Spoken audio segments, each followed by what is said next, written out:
Hello students, good morning. हम आशा करते हैं आप सभी घर पर रहकर स्वस्थ होंगे, अपने माता पिता का कहना मानते होंगे और अपना काम समय पर कर रहे हो। बेटा, हमने कल टॉपिक किया था संज्ञा के विकारक तत्व। कौन कौन से थे? लिंग, वचन और कारक। उसमें हमने सबसे पहले क्या किया था? अपना लिंग का किया था। आज हम कौन सा करेंगे? वचन। वचन वचन किसे कहते हैं? इसका अर्थ क्या होता है? वचन का अर्थ है संख्या बताने वाला, यानी वो संख्या में बताए कि एक है या दो है, ये संख्या बताएगा हमें। एक वचन, इसके दो पार्ट होते हैं, एक वचन और बहुवचन। एक वचन में ये संख्या को बताएगा कि संख्या का एक होना, यानी कि एक संख्या है। और बहुवचन, बहु मीन्स बहुत सारे, की संख्या में बताएगा बहुत सारे हैं। अब हम इस को देखते हैं कैसे करते हैं। वचन वचन किसे कहते हैं? इसकी परिभाषा, यानी वचन किसे कहते हैं, ठीक है, ये करेंगे। अब हम पढ़ेंगे। शब्द के जिस रूप से उसके एक या अधिक होने का बोध हो उसे वचन कहते हैं।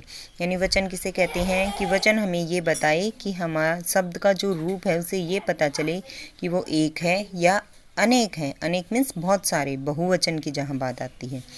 अच्छा, इसका अर्थ क्या होता है? संख्या बताने वाला। ये मैंने आपको पहले ही बता दिया था। इसके भेद कितने होते हैं? दो भेद होते हैं। कौन से? एक वचन और बहुवचन। अब बात आती एक वचन की। क्या होती है एक वचन? यानी संख्या में एक होना एक वचन होता है, ठीक है। इसकी परिभाषा क्या है? शब्द के जिस रूप से संख्या के एक होने का पता चले उसे क्या कहते हैं हम? एक वचन। यानी एक का पता चले। कैसे? जैसे घोड़ा, एक घोड़े की बात हो रही है। लड़की, किसी लड़की के बारे में बता रहे। कमरा, कमरे के बारे में बता रहे। कमरा यानी एक कमरा। अगर हम बोल दें यहाँ कमरे, कमरे तो किसी एक रूम के बारे में नहीं बता रहे, एक कमरे के बारे में नहीं बता रहे, बल्कि बहुत सारे, वो दो भी हो सकते हैं, संख्या में चार भी हो सकते हैं, ठीक है। बात आती बहुवचन। बहुवचन क्या होता है? संख्या में एक से अधिक होना। इसका अर्थ क्या होता है? संख्या में एक से अधिक होना।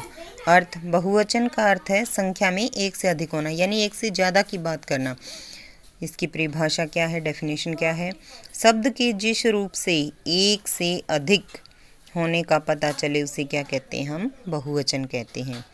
कभी कभी बहुवचन में केवल कभी कभी बहुवचन में केवल क्रिया ही बदलती है, संज्ञा का रूप वही रहता है। कैसे? यानी क्रिया जो होती है हमारी वो चेंज होती है, संज्ञा हमारी एक वचन ही होती है। कैसे होती है? एग्जाम्पल है, बालक पढ़ रहे हैं। बालक, बालक क्या हमारा एक वचन है, लेकिन क्रिया क्या है? रहे हैं। रहे हैं तो मीन्स कोई एक बच्चा नहीं पढ़ रहा है, बल्कि कुछ बच्चों के ग्रुप के बारे में बताया है कि बालक पढ़ रहे हैं, कि वो बहुत सारे बच्चे हैं। हमें क्रिया का रूप बदला है यहाँ, ना कि संज्ञा। वे दोनों अध्यापक हैं। अध्यापक, अध्यापक तो एक वचन में रहता है, लेकिन यहाँ पर क्या? वे दोनों, दोनों की बात हुई है तो दोनों, वो यहाँ क्रिया चेंज हुई तो क्या हो गया? बहुवचन। कभी कभी क्रियाओं को देखकर वचन का बोध होता है, यानी क्रिया से हमें वचन का पता चलता है ये एक वचन है या बहुवचन।